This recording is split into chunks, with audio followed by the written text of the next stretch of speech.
Hey guys, 1258 here. So tonight I want to talk to you about DEC and about I flipped on it. I'm stacking DEC and what's going on with that. Why am I doing it? I've advocated for months, since October, since maybe even September, that holding DEC is not an investment. And here I am with 1.3 million DEC. So let's talk about it. If you're new to the channel, my name is Dwayne and I go by 12. My in-game name is Infidel1258, but just 12 for brevity, guys. And I've told on probably like half a dozen different videos, I've talked about DEC and I've said, look, I've played this game for 3 years and DEC has been 1,000 equals $1.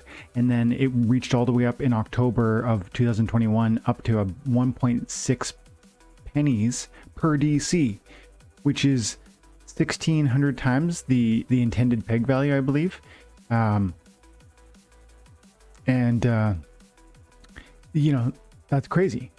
And not only is that sort of extension hard to sustain, but also I argued that there is algorithmic inflation that is intentionally written into the code of DEC that forces more of it to be produced at times when the value is high, which is literally an anchor pulling the price of DEC down. So I still believe all of that. Why am I accumulating so much of it? Let's talk about it. The first thing is, as you know, it's an amazing SPS airdrop reward point. So when you come over to your SPS airdrops, snapshots in progress, but every single DEC is equivalent to one airdrop point. One airdrop point, and 1.3 million DEC is 1.3 million airdrop points. I can tell you that that's roughly, let's see, it's roughly 9,000 divided by 9,000. It's roughly 9,000 airdrop points equals one SPS right now. We're talking 144 daily SPS as a result of holding that. And even with SPS being at its low rate, that's $21, $20 a day. Even at even SPS at like 15 cents. Now, I have a long-term view for SPS. I've said also about SPS, I really believe that's the future of finance within this game. You're not going to get a meaningful rank battle reward without a big bag of SPS. You're not going to be able to participate in tournaments without having a big bag of SPS. Can you participate in some tournaments? Sure, but understand that there's always SPS tournaments that are significant. Look at this one. There's a $6,000 prize here. 6,000 US dollars have been given away in this tournament, and you need to pay 50 SPS to enter. But I bet there's a restriction on how much SPS you need to hold. There is. You need to have where's the staked SPS? You need to have 35,000 staked SPS. Guys, hear me now. You don't have enough SPS for this game. If you think this game is fun and rewarding and you believe in the long-term development and growth of this game, if you think we've barely begun to scratch the surface with Splinterlands, you don't own enough SPS.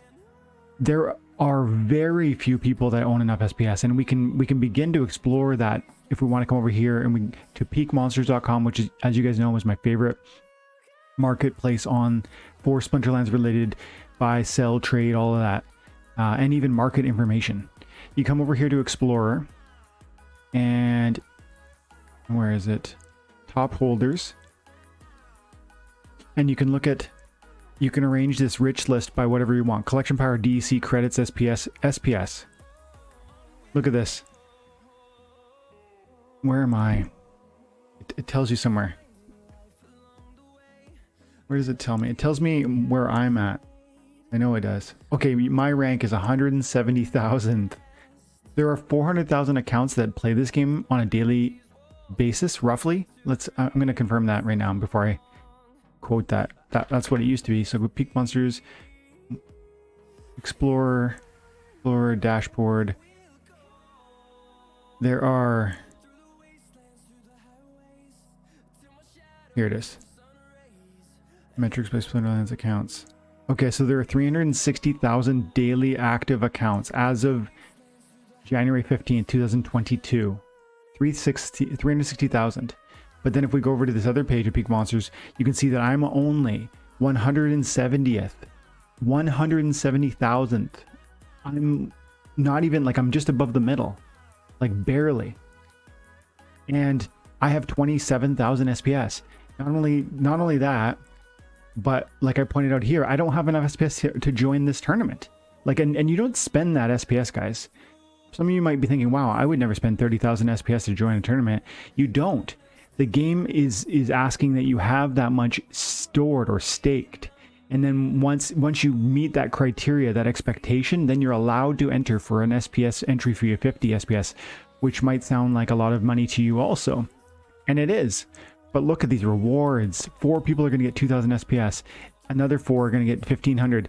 This is $6,000 worth of value, and they do these tournaments weekly. Guys, there is an insane amount of money up for grabs. $5 million has been given away in tournaments. $5 million has been awarded.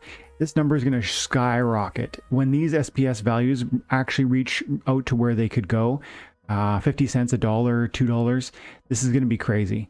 And so you need more SPS. SPS is absolutely important. You know, baby, we'll go to the later one because you guys are sleeping and it's okay. As long as we... Sure? Yeah. I thought about this like about half an hour ago. I was like, should I wake him up? I was like, no. Okay. No, just let's take our time. Because as long as then Hazel can see her friend, and also we as long as we don't take too long coming, I'll just have to, we'll have to think about lunch. Yeah, it'll be fine. It's okay, baby. No problem at all. So why are we talking about SPS if the point of the video is I'm staking 1.3 million DEC? Why would I do that? That's the question at hand. SPS, in understanding the utility and the long-term value proposition of SPS is integral to understanding why you would hold DEC. And then you might say, if you agree with that point, you might say to me, yeah, but Dwayne, I heard your other videos and you were telling me not to hold DEC because it's too volatile, because, you know, the peg rate, because the algorithmic inflation, like you introduced the video with. How can you reconcile holding that much DEC in light of giving that prior advice, even if SPS is, because nothing really has changed with SPS. Yes, there has been some news around the SPS Foundation and how we're going to buy Rift Watchers and all that's really exciting. If you don't know what that means, you need to read the SPS 2022 roadmap. There's a post about 2 weeks ago from Splinterlands. Go on to Hive or Hive blog or Splinter Talk and you'll find it there. It's got detailed information about how 5 million packs are going to be sold. 3 million packs are going to be sold for Rift Watchers. That's the next expansion for cards. And when that happens, you have to buy them with SPS and no other currency. And that SPS is not going to be burnt or spent. It's going to be put into an account and saved. And the allocation of that value will be voted on by people like me who hold SPS. Guys, this is revolutionary. That is a new piece of information relatively, and that does begin to change my bullishness on SPS. It just ramps it up even more. But I've always been bullish on SPS. And so you might say to me, well, why are you changing your tune now? And it comes down to the fact that DEC has really rolled over. Now, it doesn't mean that it can't fall farther. None of my advice to you guys ever is this is the bottom, you know, act now. Never am I going to say that to you. Whether it's with cards, whether it's with packs, whether it's with, you know, in-game currency or other currencies that I'm also invested in that I might talk about from time to time.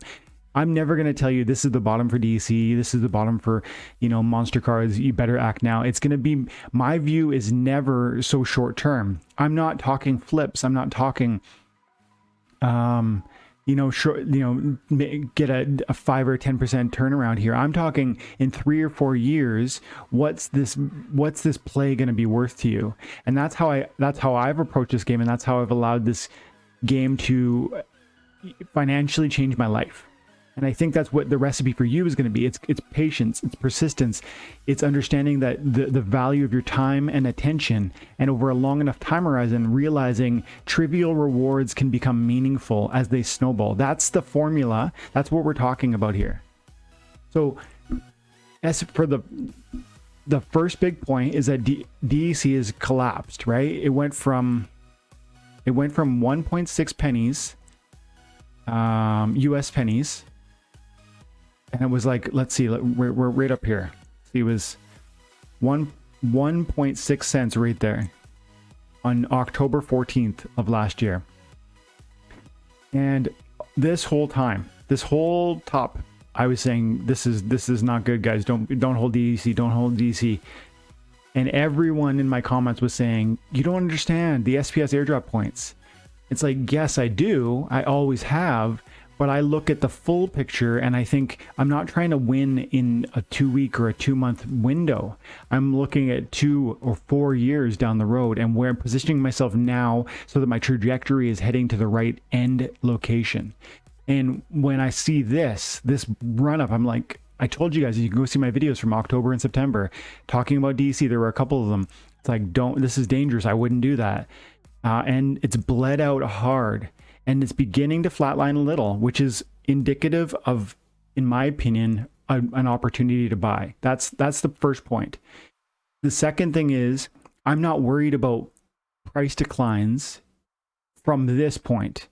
Now, it could decline. I almost expect it to decline, but I'm willing to risk a certain amount of decline, not this much. When it was up at 1.6 pennies, I'm like, that's, it could fall so much that you just absolutely evaporate your investment value, your portfolio value, chasing after a few SPS. Yes, it can be dramatic, but it just would have cost, for instance, it would have cost to get the amount of, to get 1.3 million DC times 0.016. That's what it was. It would have cost me $20,000 to do that. But now at current prices, which I've been accumulating, was like, not that much, 0.035. It costs about $4,500. So that's a 5x price appreciation that opportunity that I didn't lose. Like, I didn't spend 20 grand on this SPS. I spent 4,500 ish. And this could drop. Easily drop to something like that. Like, honestly, it could. That's where I believe that's where it is. So hang on, 1,000 times 0.001. Is it that way? Okay, never mind. So 1.3 million times 0.001. So it could drop to 1,300, and that would be standard. That would be normal for DC. And that would be like a 75% haircut on my investment. You might say, that's still huge. Why would you take that risk? Let's talk about that. Because the value proposition is different than it was 2 months ago, 3 months ago, 4 months ago. And I'm interested. That's why I want to talk about it. The SPS airdrop, the DEC is much more affordable. The fall is much more reasonable. The possible fall, I mean. Also, the possible upside for DEC from this point, knowing that it was right here recently, is much more plausible. I don't bet on DEC going up, but it could go up. From here, I think it could go up. And I put that together from several pieces that I'll close with here. One, in one of the recent AMAs, Agrod and Yaba were talking about how they want to work new utility into DEC. They understand that that the changes they've been making to the economy around SPS and around the SPS airdrop and how it's pumped DEC prices. They don't want DEC to just absolutely die when the SPS airdrop finishes, because that would have a negative like vortex-like effect on the economy of the game. Because when DEC prices decline, the amount of DEC printed daily declines, and that means you get hit twice. As a player of the game, you lose not only value of your token that you're earning, but you lose the number of tokens. They go down because of how that inflation works.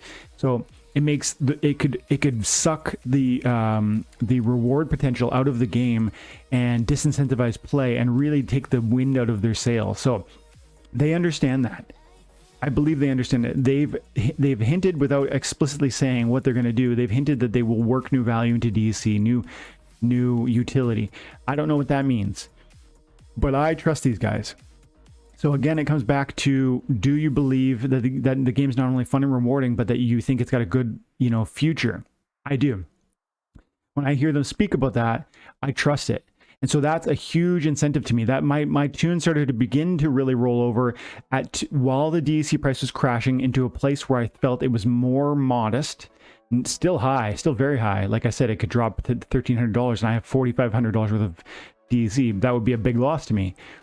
but it's potentially worth its risk when I take into consideration, like I said, I'm getting roughly, I think, 140 SPS per day from this, which right now is $20 worth of SPS, but I don't think of it as $20. That's another thing. Remember, value versus price. We always talk about that. The SPS might be 15 cents today, but like I said earlier, with the Rift Watchers conversation, and 50 cents, 80 cents, $1, $2 for SPS to me seems absolutely plausible. And so at a time when everyone is afraid of DEC, I begin to be interested in it. And I bring to that conversation and that analysis, I bring to that thought process the feedback and the notes that Aggroed himself has said in the public town halls. They're going to build new value into it. They're aware of the economy and what's going to happen once the SPS airdrop stops. And you might think how everyone's going to sell their DEC. That would crush TEC. That would hurt the economy of the game. They're not going to let that happen. They're going to strive to create a situation where that doesn't, take the wind out of the game's sails. I don't know what that means, but I like hearing it. And in combination with the SPS airdrops, in combination with the tanking price of SPS, in combination with the fact that I know I want 1 million SPS, in combination with all the tournament value that you can only unlock if you have SPS, the rank battle rewards you can only unlock if you have SPS, where I believe this game is going. And again, where DEC has already fallen. And lastly, and this won't come as a surprise to you if you follow me and you know how I feel about crypto. I believe that there's another leg up in the bull market that's still yet to come. I don't think it's going to largely include BTC. I think BTC is largely done. There might be some more positive numbers for BTC in the short term, but as far as I'm concerned, BTC is rolling over in the process of it. And that is always the best time. That's the beginning of the bear market. But altcoins have their fun. And DEC is absolutely an altcoin. Absolutely. And especially now that it's become more of a speculative token due to the SPS airdrop, it's my view we see in the short term, because of because of my expectations around how altcoin season will work, it's my view that DEC and SPS will spike in the short term. And I think it would occur prior to my timeline. My expected timeline is in anticipation of the Rift Watchers launch. Okay, so I'm bullish on SPS. I'm bullish on Splinterlands. I see DEC as an opportunity, and the risk has shrunk, and the reward, in my opinion, has stayed the same. That's the formula we're looking at. And it's particularly in light of my confidence with the developers, the future of the game, the developers asserting that they have intentions to build new utility into DEC, and the sunsetting of the SPS airdrop is going to become less relevant. All of that is the package that I'm bringing to the table when I've been accumulating DEC. And on top of it, I'm uniquely positioned with plots of land that I purchased for $15 and that are selling for over $400, and of which I've sold probably 15 or 20 plots by this point. And so that's value that I can reinvest and be a bit more aggressive with than my regular investment portfolio. That's the picture, and maybe that's not your picture. Maybe you're not, maybe you can't personally benefit from the views I'm sharing here, but I want to make certain that people who watch my channel regularly and who are seeing DEC accumulate in my bag aren't wondering what I'm doing and why I've advocated one thing and now I'm seemingly doing something other.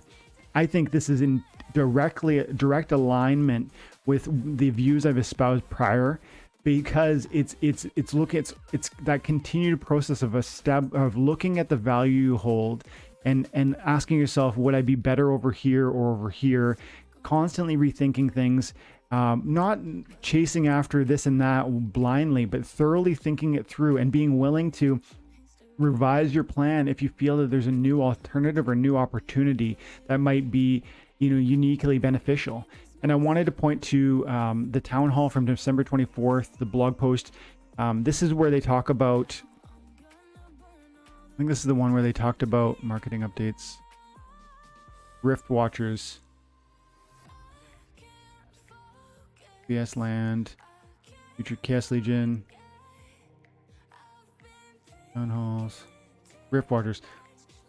There it is. Rift Watchers. Some artwork has been already designed for Rift Watchers. Could potentially push the launch ready for March. Not official, but I'm planning on it being second quarter of 2022, which is going to be a blink of an eye from now. It's going to be really fast. We're going to be consumed and distracted by Chaos Legion, and so many new things that are kind of unfolding with Chaos Legion, the new airdrops, how that changes the meta and so on, that the 6 months that's going to take for Rift Watchers to come around is going to happen in a blink of an eye. And like I said earlier, that's going to affect the value of SPS because of the design around how you need SPS to buy these packs, not to mention the foundation, how we put that money in it, and it's then owned by us, the SPS holders. So that's the full picture, guys. I hope that's really clear. I hope that's helpful to you. I hope that seems, that explains in your mind where my new position on DEC has come from. And it's not necessarily a long-term SPS play. It's probably, I would think I'm going to do it for months. But at the same time, I need to watch what happens with Chaos Legion, because if the packs just don't sell out, I might have to take more and more of a bite from a DEC pool into more and more packs. So, you know, it might be a short play. I'm not meaning it to be, but it depends on kind of how things go with Chaos Legion. If the card values on the airdrops end up pumping quickly, or if the cards themselves, or if the packs are selling for roughly $4, it might make a lot of sense to maybe even rethink this new plan, because I could take that value, put it into Chaos Legion packs, sell them on the peer-to-peer market, reinvest for more packs, and so on, and repeat, extracting maximum airdrops with maybe minimal cost. That's something I need to look at, and that could cause me to even roll over on this new DEC play. But I wanted to share that all with you because I am accumulating DC in a big way. So guys, if that's interesting, and if you like this sort of Splinterlands related deep dive content, make sure that you like and subscribe. We cover Splinterlands all day, every day, and it has changed my life, and I think it can change yours if you understand that these trivial rewards are big on a long enough time horizon. And if that's how you play this, I think you're going to do well for yourself. Guys, thank you so much for your time and attention. Have an amazing day. God bless.